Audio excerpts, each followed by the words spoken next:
You are now listening to the Fierce Kingz podcast.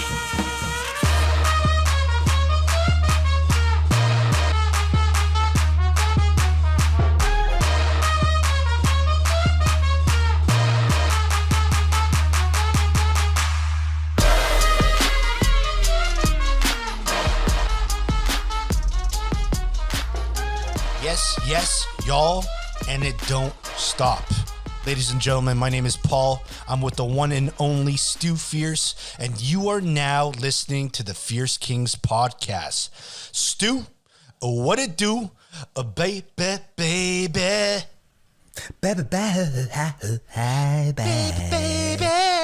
Ooh. Just got off work, excited to get this going. Nice. Actually just got back from a trip myself, visiting my wife out in Vancouver. BC? And it's a very strange situation there. I mean, I've actually done it many times over this. Yeah, many times over this, pandemic, because she has a contract that's going on out there. Yeah, almost. Yeah. And in particular now, especially that we've ramped up this new lockdown in Ontario in particular, and they actually kind of ramped up a little bit a few weeks ago themselves. I find it such an interesting situation that you get there. I mean, for me, it's actually been kind of a dream because Pearson Airport is dead.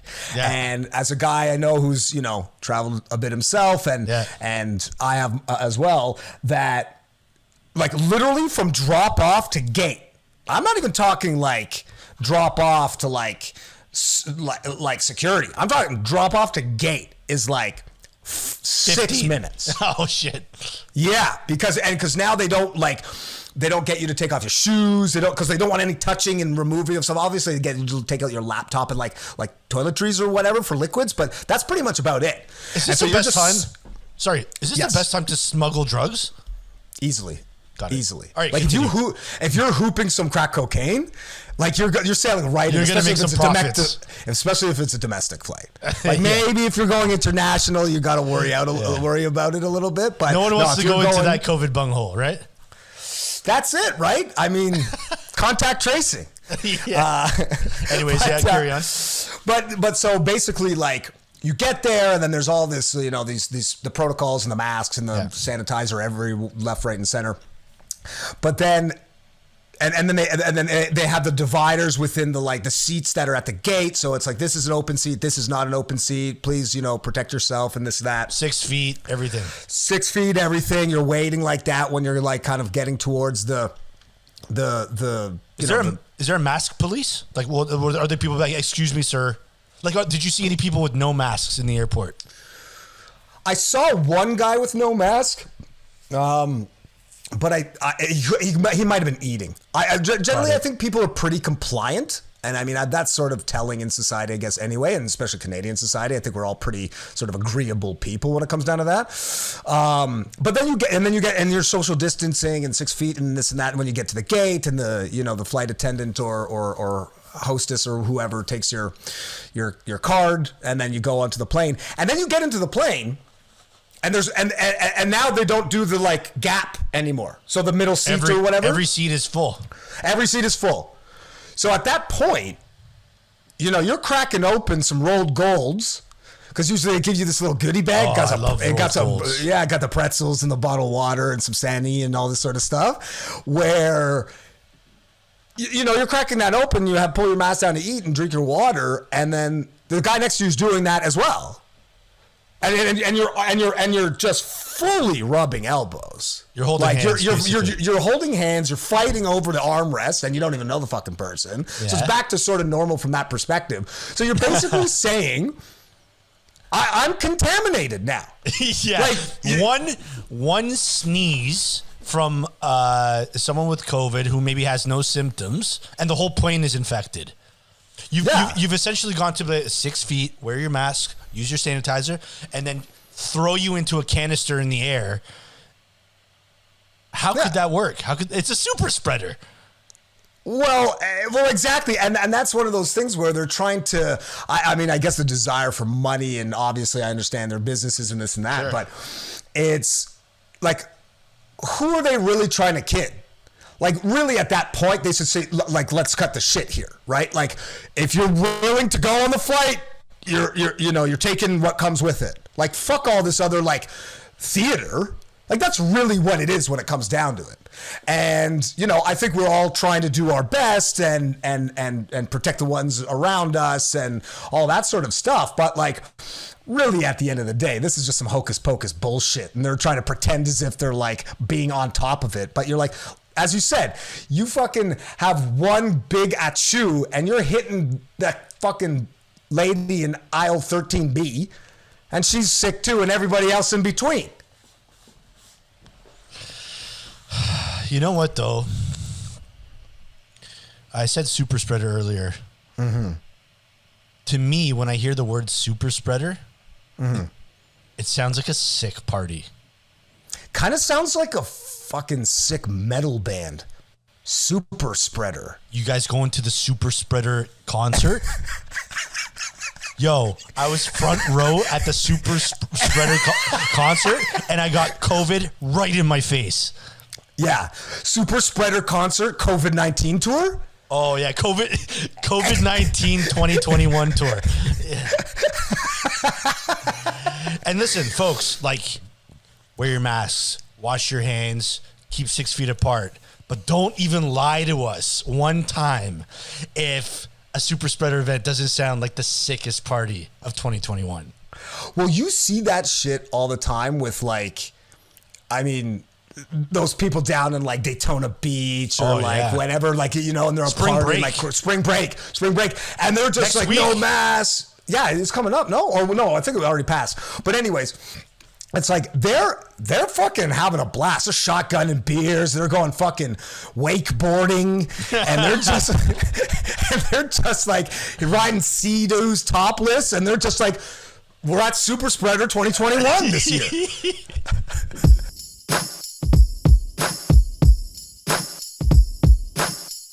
You are now listening to the Fierce Kingz podcast. All right, check it out. So, first of all, R.I.P.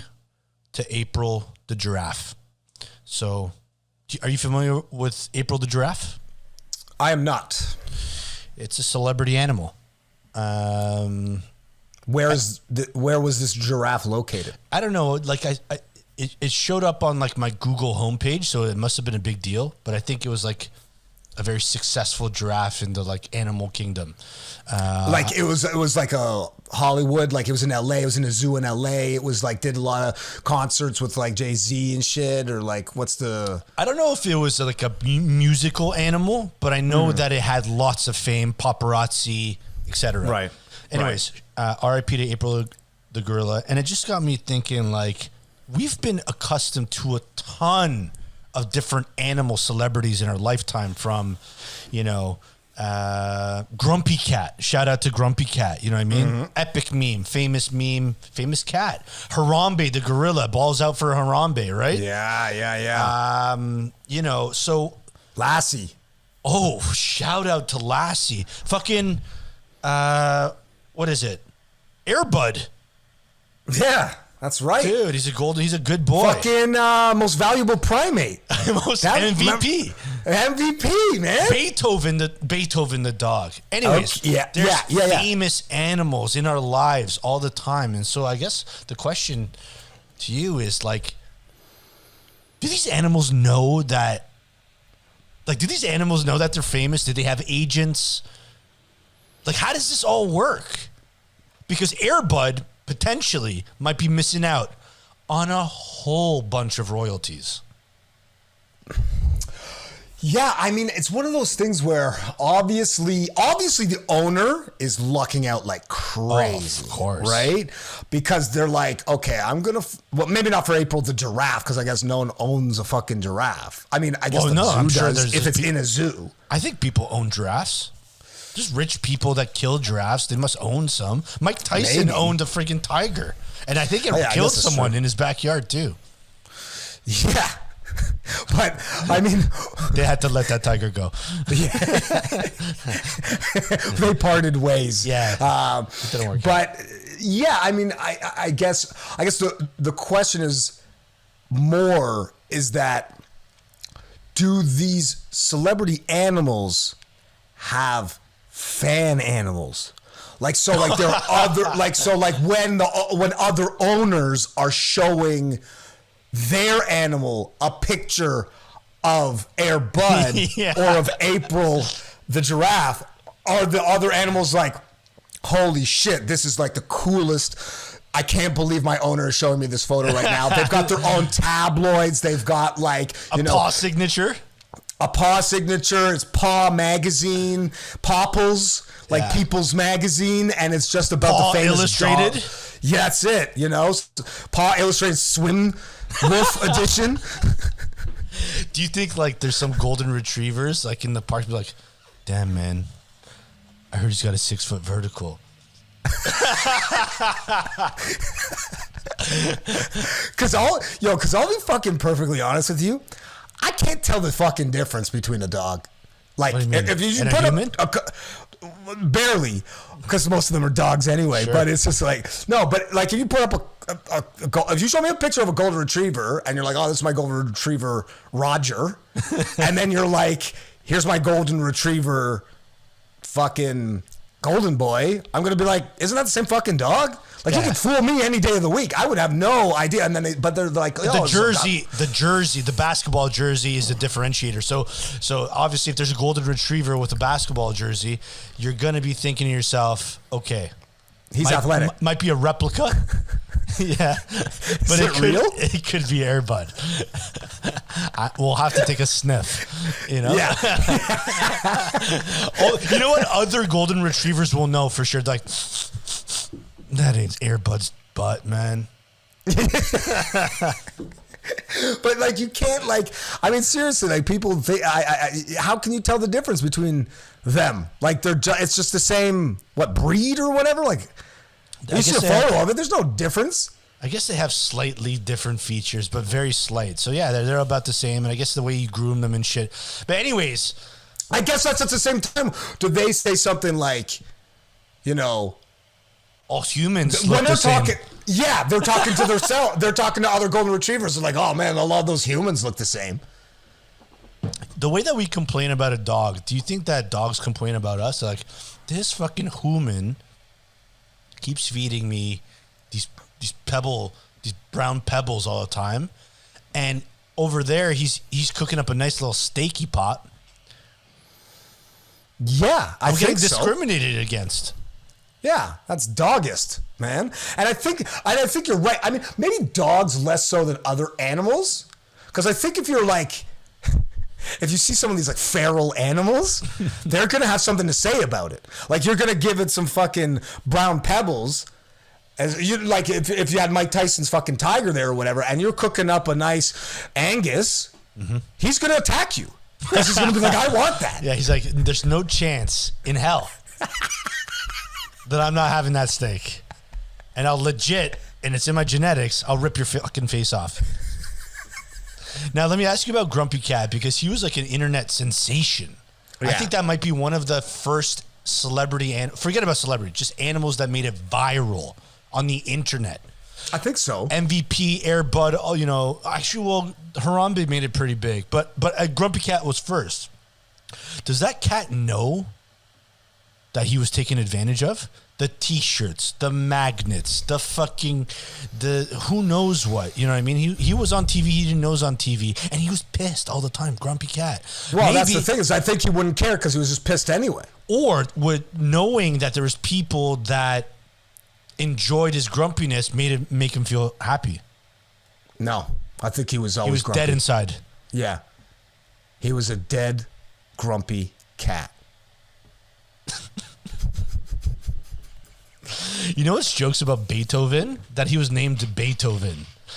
And that's why, like, I think animal names, like I just heard a story today from someone. I couldn't tell you who because it's just been a long day. But they're just like, yeah. So, like, he's got this dog. He's a boxer.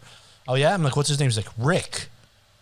I always loved that. I got to be honest. When you like a nice human name? Human name animals are my favorite. Yeah.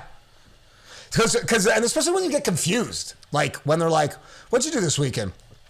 Oh, you know, I just took Jerry for a walk. I'm like, damn, who's Jerry? He's like, he's my boy. And you're like, damn, you're walking your son? You got him like on a fucking leash or something? And I'm like, no, he's my pug. And you're like, well, specify that first, please. See, I'm on the flip side, man. I like the stupid names. Like I like the this is Sir Puffington. You know what I mean? Or this is Dr. Wiggles. Yeah. Like he needs to have some occupation. You know what I mean? This is Professor Stanfield. You know what I mean? Like I like those stupid fucking names. Like, because you own them.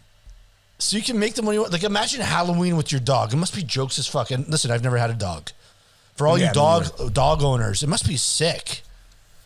Halloween with your dog? Dress up your dog? Yeah. You put the dog in like a Scooby-Doo costume or something. What do you mean? What does that mean? He's just wearing. He's just wearing a tie? Himself, man. Yeah. What did Scooby-Doo even wear? Did he have a tie? He had something on. He was a fucking famous dog. Oh, that's a real famous dog. I don't know. Hey, Scooby, did you know that you're famous? I don't know. He was just lit all the time, though. Dude, see, and that's actually the thing. That's the funny thing, too, is that's where humans and animals correlate. Because you see it when, like, you give, as we've talked about in the past, man, like, give the cats the catnip, you give the, I bet dogs have all sorts of other different stuff. Like, these animals just in general just want to get fucked up 24/7. Listen. Man's best friend. We just both hang around together and get litty. Litty in the clitty.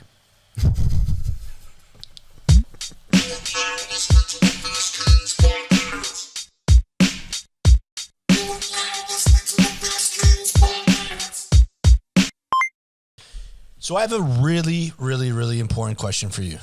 Mm-hmm. Would you ever take a job at a fart factory? So what are we talking about? Like, you're manufacturing farts? Like you're producing, you're within a facility that fabricates, constructs, and manufactures different smelling and sounding farts?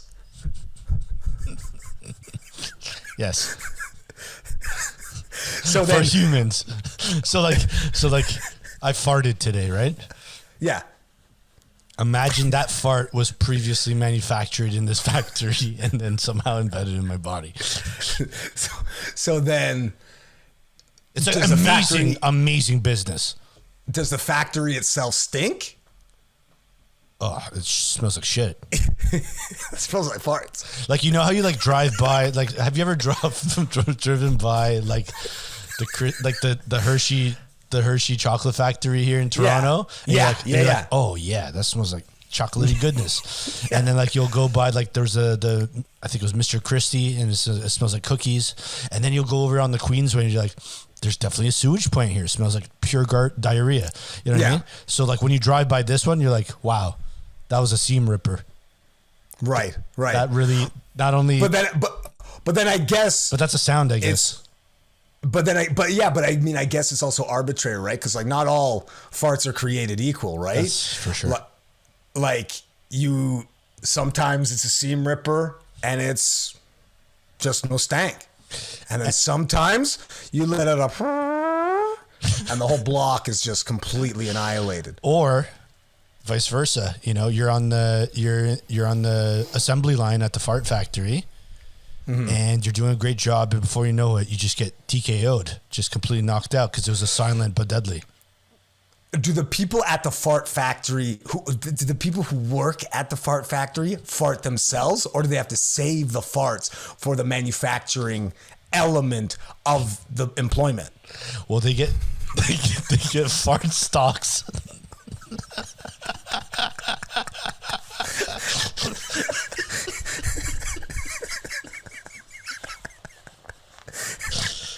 What are the benefits? And what's the pay? The pay's really good. I would have to assume, because I mean, anytime you're in a sort of a smelly atmosphere, usually the pay's pretty outstanding because to suck it up, like, because I mean, at the end of the day, you go in there, you got maybe your GED or not even high school, and they say, listen, pal, you're gonna be doing 9 to 5-er at the fart factory, but we're dropping you 85 large per year, and you're gonna get some benefits, dental, optometrist, pension, some fart stocks. What do you reckon? I guarantee you're going to have a lot of takers. Applicants for days. If you go to LinkedIn.com, if you're familiar. Fartedin.com? Fartedin.com. Linked it's fart? Slammed. Yeah, it's guaranteed. Slammed with applicants for sure. And I guess at the end of the day, you just want a job that, respects you, and I think that's that's the type of factory that would accommodate you. We always hear bad things about factories. The rubber factory, oh, I almost died in there. This factory, oh, I almost suffocated. Well, listen, this stuff ain't that good for you. These smells, but you won't die. And think about garbage men. They got shout out to garbage men, by the way. That's a tough job, and I think they get paid well. I think they get paid. They do. And but man, there's some stench in there for sure, right? There's some serious stench. Dead raccoons, fucking doggy poo poo, fucking barf, old food. Yeah, it sucks. They kind of in a way do work in a fart factory. You know what? I wouldn't be surprised if a garbage man said, "I'm so accustomed to these smells. On the weekend, I'm going to do some overtime at the fart factory and get paid extra large." And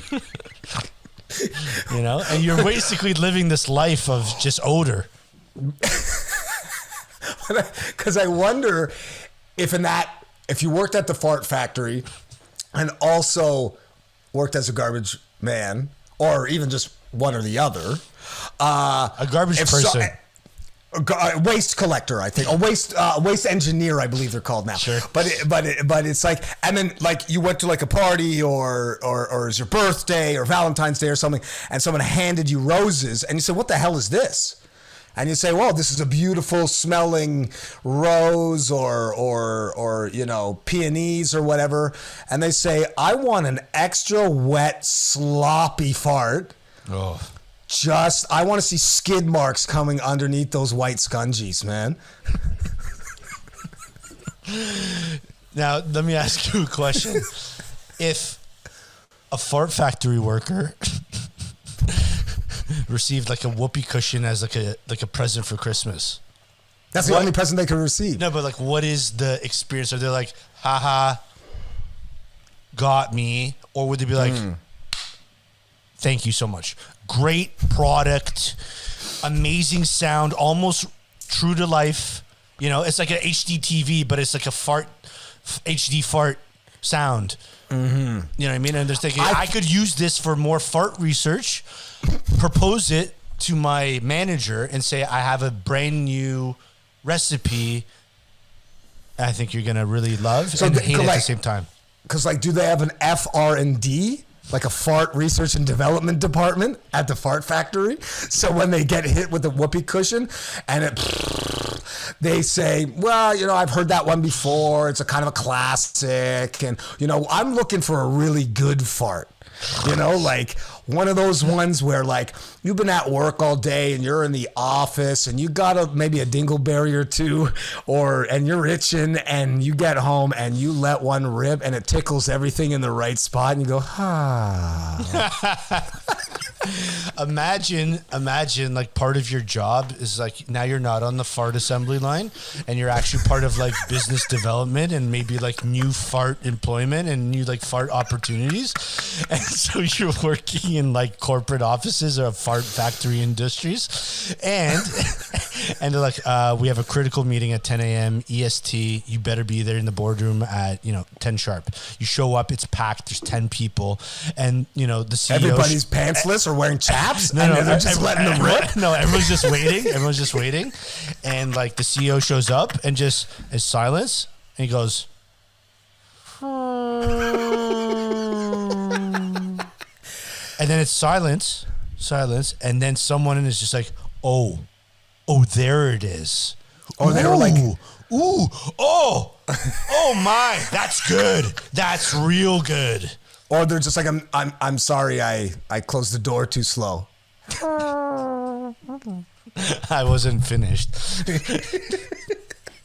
I'm telling you, man, I bet you there's an entire business based on just, odor from Uranus. Would you rather? Would you rather? All right. Would you rather? So check this one out. I think you're going to like this one. So Stu. All right. Would you rather have world peace Okay. or have Michael Jackson come back to life and drop Thriller 2, and it's the most successful album of all time? That is so easy, man. Michael Jackson. Not even a thought about world peace, no more wars, no nuclear weapons. North Korea is shaking hands and kissing babies with fucking Biden, and we're all in their rainbows and daisies. I think it could potentially be a symbiotic relationship. You know what I mean? You get back from the dead, hits you with Thriller 2, world hunger, gone. I actually think if the president of the United States of America was in the middle of the most important COVID-19 related press conference on earth, and one of his minions showed up, interrupted him and said, Michael Jackson is back, and he just dropped his entire album on SoundCloud, I think Biden would be like, I'll be back. It's like the opposite. I need like 90 minutes. It's like the opposite of like when Bush got hit with the 9/11 news. Remember when he was like reading like a children's book or something? Yeah. And the guy like whispers in his ear and he's like, oh, damn. And it kind of like pauses for a bit. And the next thing you know, we've been at war with the Middle East for like 20 fucking years. It's like the opposite is like Biden's reading like, I don't know, Cat in a Hat or something. And then they're like, yo, Thriller 2 just came out. You wouldn't even believe this shit right here, dog. Yo. And then they're just like, all right, we're closing down the military. World peace has been solved. Yeah, he gets in the limo. And it's got hydraulics. Oh. All the windows, the tinted windows are up. There's beyond additional security, right? Yeah. And he's just like, driver, take your time. And he Like, just bumps the album, and it's fucking amazing. And I think it might be the cure for world peace. I do too. Maybe not for some of the victims or whatever, but I mean, he made some good tracks, man. Dude, bangers, straight up bangers. There's few tracks in this world where when they come on the radio and it's Michael J just coming on, not Michael J. Fox, he doesn't have bangers, but Michael Jackson has bangers. And when they're on the radio, usually, unless you're some freak, you're fucking splashing, dude. You're having the best time ever, man. But I wonder what if you rock with you? What if you flipped it though? Like, Go. What if Michael Jackson was in Back to the Future and Michael J. Fox sang Thriller, the Thriller album? I don't know if a lot of people would be that receptive to it. Like if someone told me right now, yo, did you hear that Michael J. Fox album? I'd say like, you're joking, right? But on the other hand, and we might have to pitch this to some Hollywood producer. Could you imagine Michael Jackson Fox? Michael Jackson Fox in Back to Thriller. In Shaker. Exactly. Something like that. Like imagine Michael Jackson going back, like traveling throughout time in different eras and just being like, Yeah. but like in the 40s, 50s, 60s, 70s, 80s, and 90s, and then dealing with that, there'd be a lot of struggle there too, because like, you know, he was black and white depending on the decade. And it don't matter if you're black or white, but it might. But also because he was like alive or dead depending on the decade as well. Exactly. He's kind of in that limbo space where he's just like, I don't know if I'm white or black or if I'm alive or dead. But it don't matter. It don't matter to me. And that's what I'm talking about. No, listen to me, and everyone who's listening. That's what I'm talking about. Like, Michael Jackson had this power, man. He was, check this out. I'm 10 years old in Eastern Europe, Poland, in a fucking Polish block, a communist building, right? Like one of those old ones that, not that there were communists there, but like it was like built in that era and people lived in them. Meet another 10-year-old, you know, from Europe, and posters everywhere. Michael Jackson. We met for the first time in that 3 minutes. I'm like, hey, how you doing? Like, hey, what do you like? He's just like, yo, do you want to listen to Michael Jackson right now? I was like, I guess. Sure. Put the tape on, pal. And he just like loved Michael Jackson. Michael Jackson is God to people. Yeah, but you know what I also think that is though too, to get even further deeper, and I mean even us a little bit as Canadians, but we're obviously connected at the hip. There's the Americanism or even the North Americanism, right? Like even though there's so much hatred or animosity or whatever people try to like, you know, as we've talked about, you know, my family in Oz. I mean, the Aussies claim at the very least that they hate the Americans more than anything or certain aspects of it. But man, they fucking love that sort of shit. They love the movies. They love the music. They love the TV shows. I remember a similar thing when I was back there with my cousin in the 90s. Oh, huge Nirvana fans, like huge, like all that sort of stuff, right? And it's just like they see this thing come from America and they're like, gotta have it. Gotta have my pops, man. Yo, and that was actually another. And then when I went to pull him back when I was 16 or 17, you know, I said, oh, yeah, I play a little guitar. They're like, oh, you play guitar, bro? I'm like, yeah, man, I play guitar. And they're like, oh, like what? Like Jimi Hendrix, Nirvana? So, like, yeah, they embraced the exact Iron Maiden. And I'm like, whoa, take it easy, man. I don't know how to play guitar like that, buddy. You know what I mean? You know, I can play a couple chords here. I can't shred the gnar or whatever it is, right? But, like...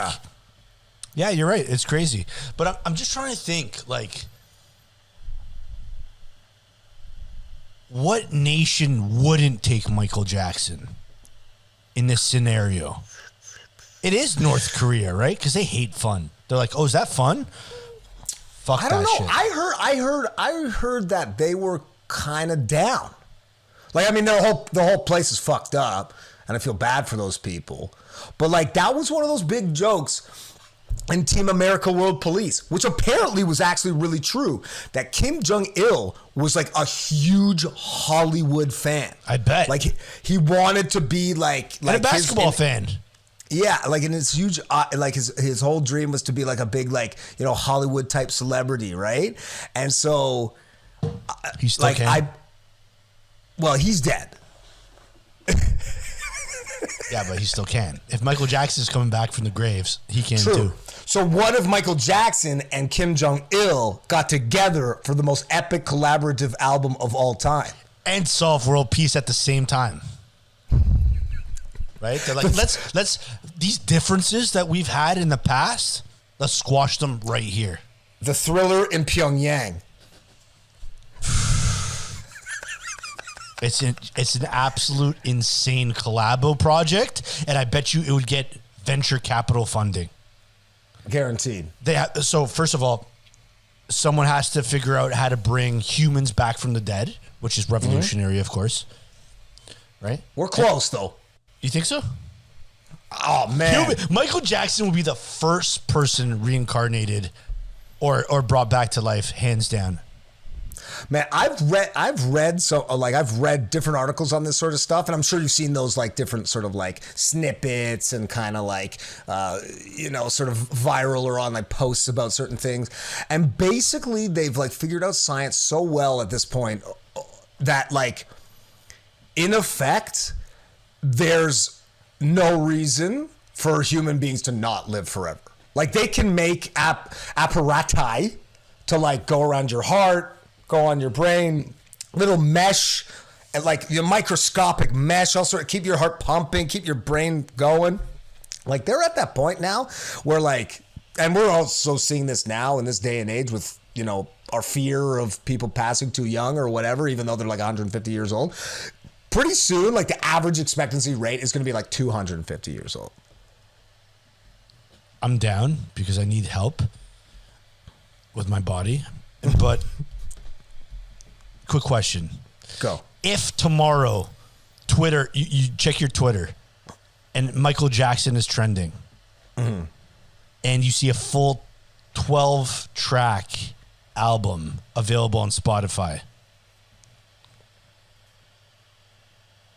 is it going to be the most epic album of all time? Guaranteed. Because you know why? You know what Thriller was all about? Coming back from the dead. Zombie. Rape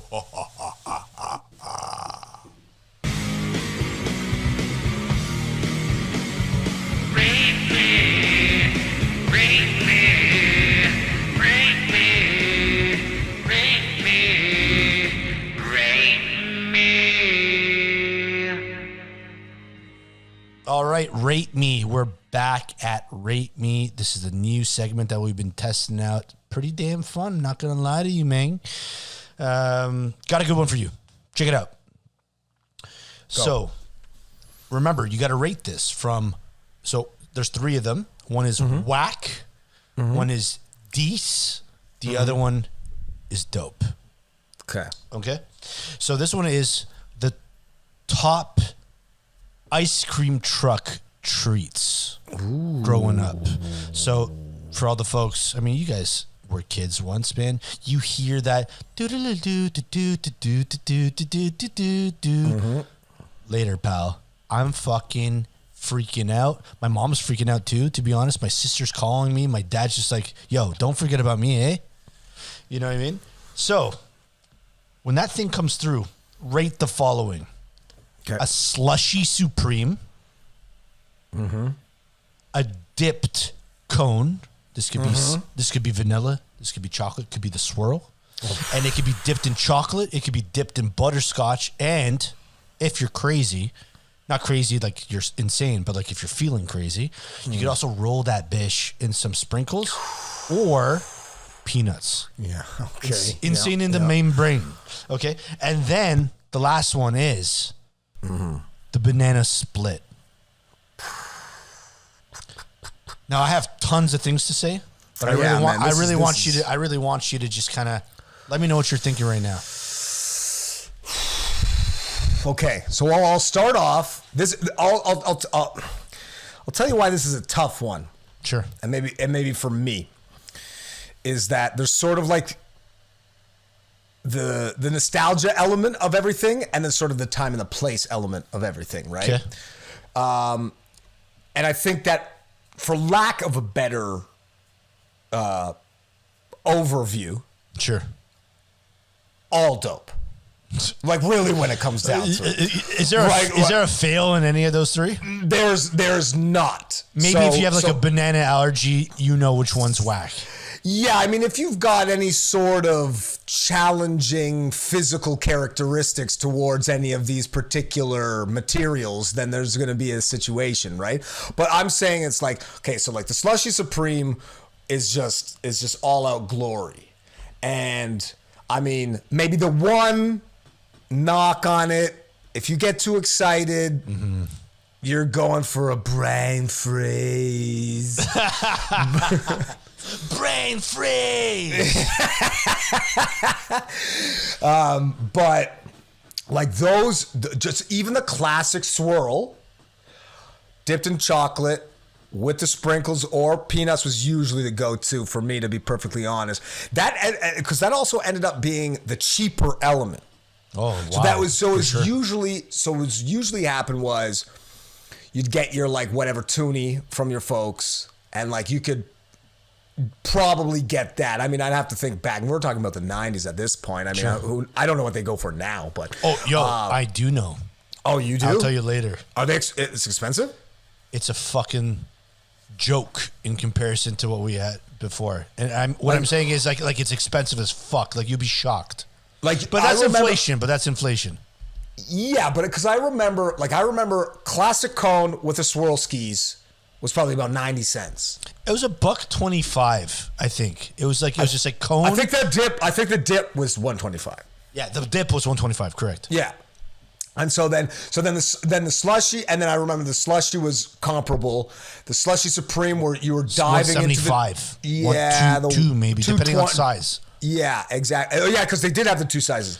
And then the banana split was that one. You need cash. You need cash. So you'd always hear it coming down. You'd hear the do-do-do-do-do-do-do-do-do. Yeah. And then your mom would look at you, and you'd look at her, and she knows exactly what you want, but she's feeling a little peckish herself. Sure. Or maybe your pops, depending on who's in the picture or whatever. And they go for the old purse keys or wallet, pull out the 5 spot. Or a 10 spot. Or a 10 spot, and say, banana split me.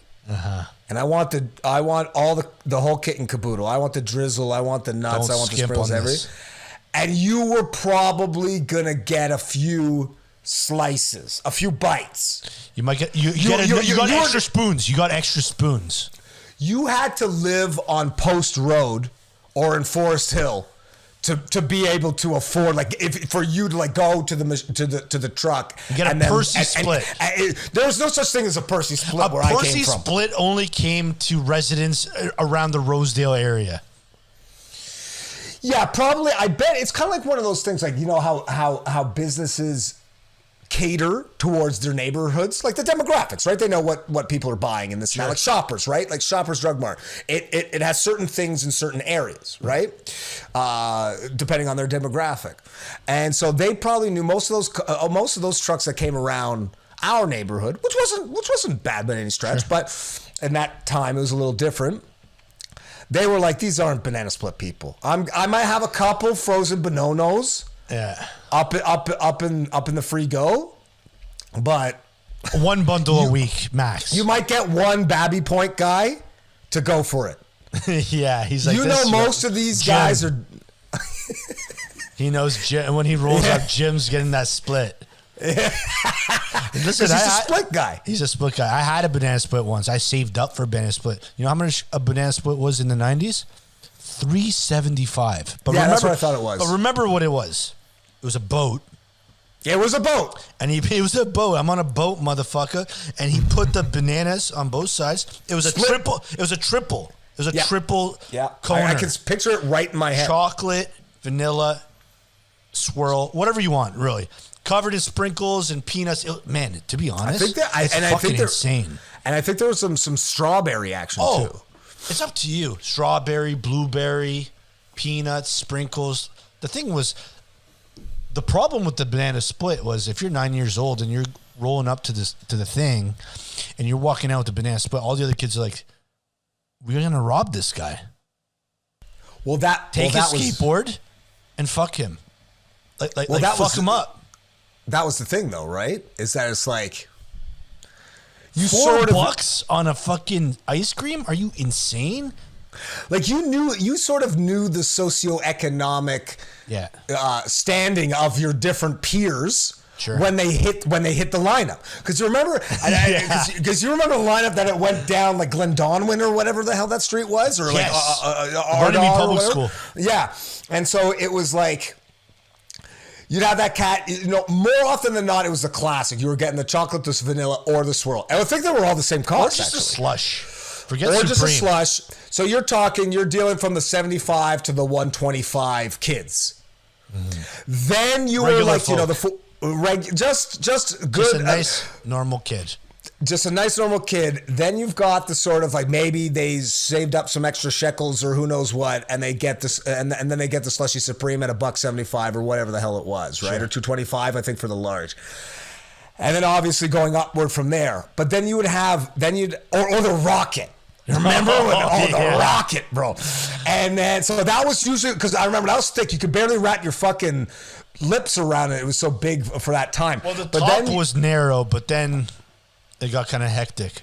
Exactly. And as you got older throughout grade school, seeing women enjoy the rocket changed things. Yeah, you're like, I'm going to stop rocketing right now. You have to eat the rocket with a knife? Yeah, because you don't want to don't want to see your dude seeing you with a. Yeah, I prefer not to get my lips stained, or whatever it is. You know what I mean? Yeah, but what if we caught dead with it's a Kadoozy? You know what? I used to love It's a Kadoozie's. I know, of course. Yeah, but you couldn't. Sauce. If you. Yeah, it was like people. Yeah, it was. But man, what a treat! But to revert back was that you would sometimes see the one cat that would go for the just go for the popsicle or go for the freezy, and you said this guy's not doing so well. You knew because like that was like at that time it was like 30 cents or something, right? Like freezy. You know, you could go get the fucking big boy from 7-Eleven. That was like 75 cents back then. And it was that huge long one. You know when they give you those little small freezer ones? Sure. From that truck? It must have been so frustrating for a business owner who had like a corner store and seeing a lineup full of kids all buying 15-cent popsicles and be like, yeah. I just spent 2 hours here with 200 kids and I made $20. You know what I'm saying? Do you? So this is digressing slightly. I mean, it's still on the topic, but it's like, do you think that any of those guys who owned those trucks, and I remember like the guy that was at Runnymede, he was always like, you know, he was a boy, he was always there. That was his spot, you know, like no one probably fucked with that spot. But do you think any of those guys like made bank? Like any of those guys like ended up parking up the truck, dusted off the old boots, cleaned out the old tubes, and were like, you know what? I had a good go. And they live in the Junction or something, and they're just, you know, living off that truck money. I don't know. The economics are pretty fucked up. Like, I couldn't imagine it's enough money. But the thing is, I don't know what the route looks like. So think about this. And let's start from the beginning of a day of an ice cream truck vendor, okay? Probably late, wakes up pretty late, right? Because 10 a.m., right? Gets the ice cream loaded. Everything's freezing cold. Let's go. Lunchtime. Lunchtime's a big hit, probably, for a bunch of schools. He's got his area. Then he knows that there's recess or there's, you know, areas that are like in between. After school is big. Then he hits the neighborhood afterwards. Maybe, like, think about it. Maybe he can make his $200, $300, $400, $500, $600 in a day. Or maybe we're just like, maybe we're just being a little bit conservative here. Like, maybe it is a great fucking job. Like, the job sucks, driving a truck and serving ice cream. Maybe it's lucrative. All cash business, baby, you know? But that's what I'm saying, is especially back then, before all this, like, new shit, right? Deliveries everything, and online this, and Bizos this, and Techno that, or whatever. They're probably done now. I mean, the guy who's probably doing it now is maybe some sort of subsidy on something else or something, or whatever. But probably back in those days, as you said, you do, you know, especially towards more the summer. It's clearly a seasonal work, but you know, towards that sort, you fire it up around now. Fire it up around Easter. And you could maybe stretch it to about Thanksgiving. So what's that, about 6-7 months? And you fire off a quick 10 to 6 and hit all the fucking high schools and elementary schools from here to fucking Scarborough. You might be able to pull in a couple K a day. I would be surprised if most modern day ice cream salesmen are also crypto traders and probably drug dealers. Yeah. All right, folks. So that's it. That was Fierce Kingz podcast, episode 14. Thank you so much for your support. If you want to get in contact with us, please leave us an email at fiercekingz@gmail.com. You can always hit us up on YouTube, Twitter, Instagram, all them social medias, because we be there and we be square. Stu, I mean, at the end of the day, I got to ask you, is there anything that you would like to tell the listeners, man? I'd like to thank them and let them know that from now, and I mean literally right now, you are now not listening to the Fierce Kingz podcast.